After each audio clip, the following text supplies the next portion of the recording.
Hey, Mike here from Caliber Automotive. So you're waiting until the little light comes on the dash that says that you're due for service. I wrote an article for our newsletter. It's called "The Proof is in the Pudding," and the reason why I named it that is because what we see is what we know.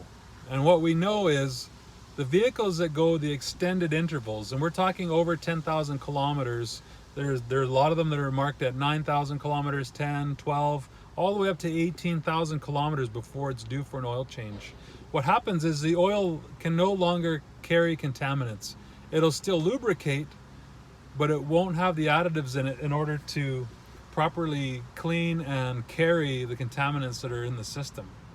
So what happens is, as that degradation of oil and the breakdown of those additives happen, they start to drop bits and pieces throughout the engine.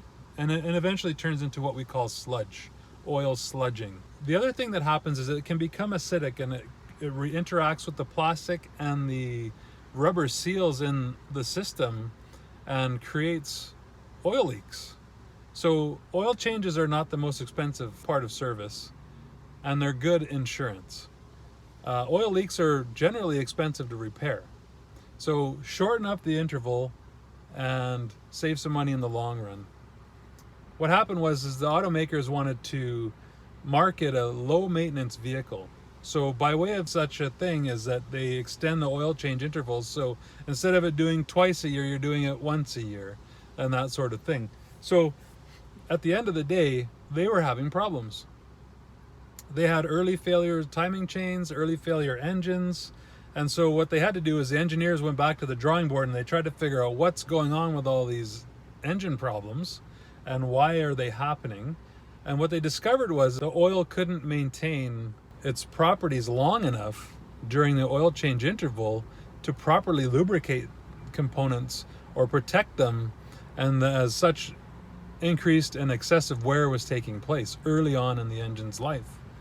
So their fix was they would write a software program that while the vehicle's in, they don't let you know this, but they go into the computer and upload the new software that changes the interval from 9,000 kilometers back down to the 6,000 kilometers to prevent any future problems or failures on that platform.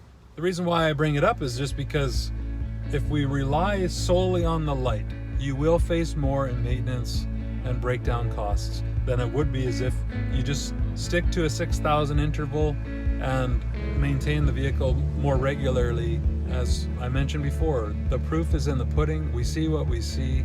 We know what we know based on our experience in the industry. And that's that. Have a great night.